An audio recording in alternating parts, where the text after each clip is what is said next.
Alors bonjour Anne, vraiment merci pour le partage que tu acceptes de faire, c'est très courageux. Je pense très utile aussi pour les personnes qui doivent encore découvrir la pratique de l'entraînement de la mindfulness, car c'est bien un entraînement qu'il s'agit, où il faut être dans l'endurance, la motivation, toutes les qualités que tu as rassemblées. Et donc voilà pourquoi je t'ai demandé de faire ce partage sur ce que ça t'a apporté dans ta vie, ce que tu as découvert, et pourquoi tu pourrais conseiller cette approche à d'autres personnes autour de toi. Bonjour Yannick. Oui, en effet, j'ai découvert la mindfulness l'année dernière lors d'une période très difficile dans ma vie. Et ça m'a apporté vraiment l'énergie pour traverser cette période. J'ai pu me reconnecter à moi-même, malgré qu'au début c'est très difficile de commencer la mindfulness parce qu'on est confronté à soi-même, mais ça vaut la peine de continuer, d'avoir la volonté de s'en sortir, parce que c'est vraiment le seul moyen pour moi pour se retrouver et améliorer sa vie. Mais qu'est-ce qui est difficile exactement dans cet entraînement? Parce qu'il s'agit bien d'un entraînement, hein? Donc ce n'est pas un loisir, ça peut le devenir après, mais c'est vraiment un entraînement très exigeant. Qu'est-ce qui a été difficile au tout début? Ce qui a été le plus difficile pour moi, c'est lors de la deuxième séance, lorsqu'il faut vraiment se livrer. Donc parler de soi, parce que on arrive avec un bagage où moi je n'avais plus du tout confiance en moi, où je ne savais plus qui j'étais. Donc là il faut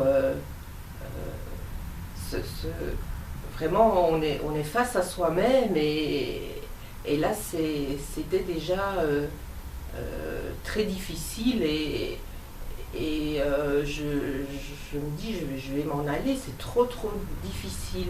Mais quand tu dis parler de soi, ce n'est pas un groupe de parole. Non. Donc il n'y a rien de personnel qui est évoqué. Donc est-ce que tu peux un peu préciser quand tu dis parler de soi? Donc il y a des exercices qui permettent de se rencontrer. Donc c'est dans le dialogue intérieur qu'à un moment donné, il y a un vis-à-vis qui va se placer. Hein? Il faut bien clarifier pour ceux qui ne connaissent pas, ce n'est pas du tout un groupe de parole, ni un groupe thérapeutique, c'est vraiment une méthode qui permet, avec grande honnêteté et humilité, de se rencontrer dans notre partie ombre finalement, hein, qu'on voudrait tout doucement apprivoiser. Voilà, donc on voit ce qui... Ça permet de voir qui on est, aussi bien les bons côtés que les moins bons côtés, donc ça permet une remise en question, et c'est ça qui est difficile. Donc il faut faire un choix à un moment. Je me remets en question, j'avance, je veux une meilleure vie, ou je recule et je retourne à ma vie d'avant qui ne me convenait pas et qui me détruisait.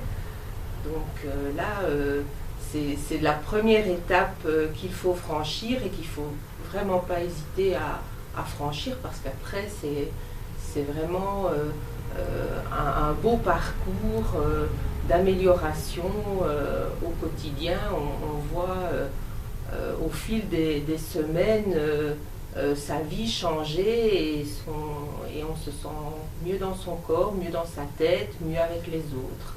Alors, est-ce que tu pourrais un petit peu expliquer, en 7e séance, donc on va parler des valeurs de vie, on va parler de congruence, on va parler de positionnement, comment tu as pu vraiment exploiter dans ton quotidien, puisque c'est un outil qui sert dans notre quotidianité, c'est pas un outil pour s'isoler dans un coin zen, soi avec soi, c'est vraiment pour être encore plus à la rencontre de l'autre, grâce à la rencontre à soi.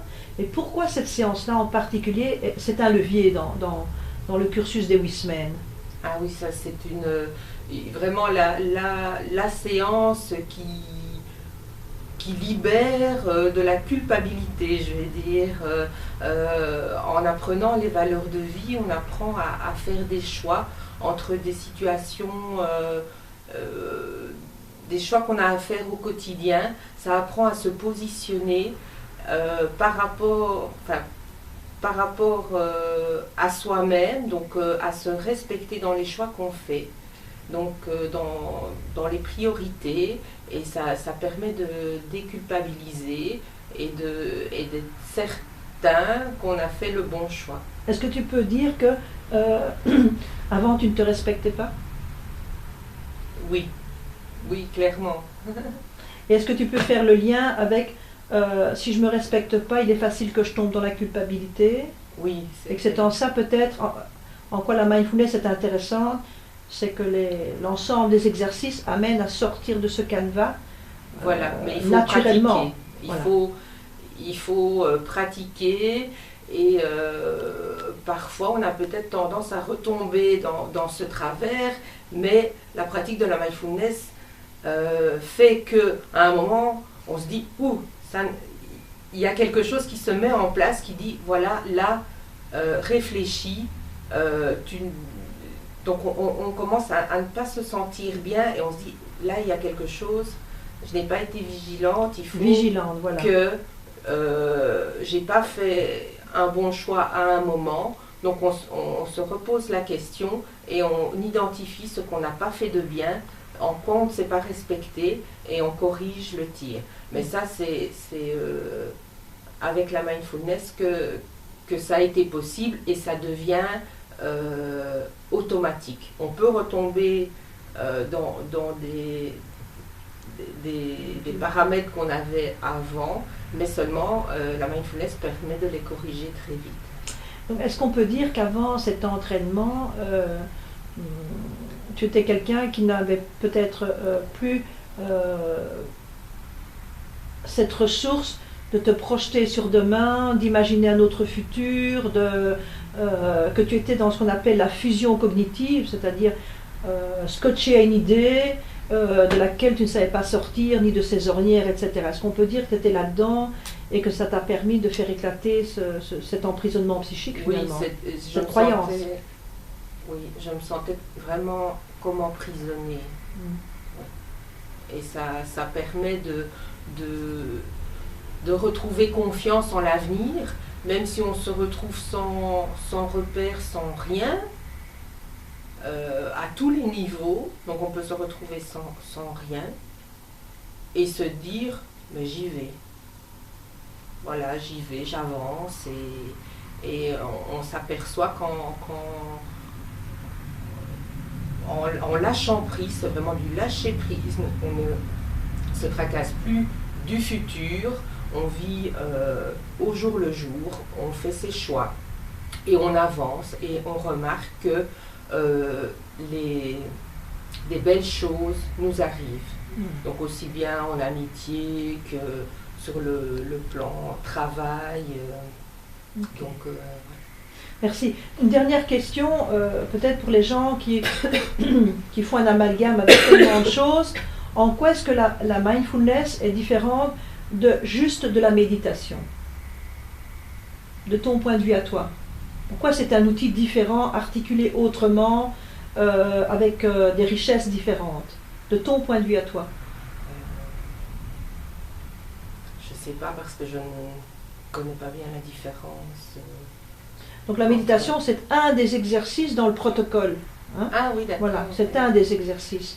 Donc, mais il n'est pas suffisant en lui-même pour articuler toutes ces compétences émotionnelles qui est mis en place dans cet entraînement en fait, hein, puisqu'il y a de la psychoéducation, il y a tout un travail aussi d'exercice à faire par rapport à des métaphores. Donc c'est pas juste je m'assois, je médite, je me mets en silence, on n'aurait pas le résultat que tu as. Oui, c'est clair, oui. Tu vois. Donc, ce que je veux dire? Oui. Peut-être clarifier pour les gens, ça peut être intéressant, quoi.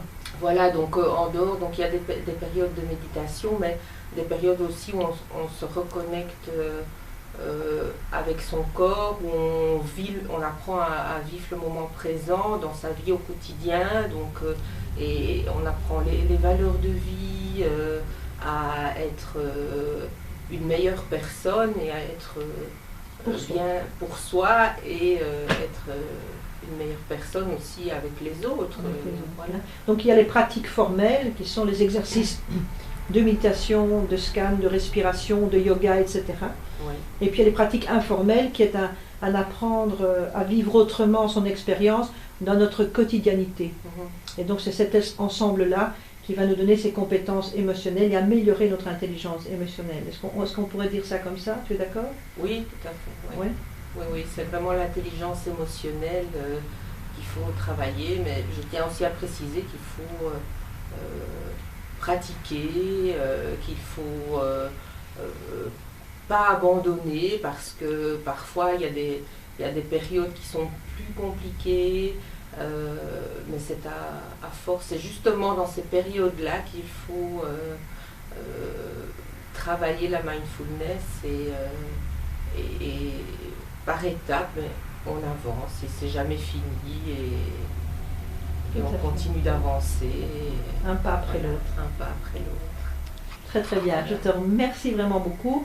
Je suis sûre que les personnes qui t'écouteront en trouveront grand bénéfice, car rien de tel que l'expérience pour le transmettre à quelqu'un d'autre. Et pour te connaître et sachant que tu es une personne de cœur, je suis sûre qu'avec ce que tu as dit, tu toucheras d'autres personnes à travers le cœur. Merci Anne. Merci. Merci.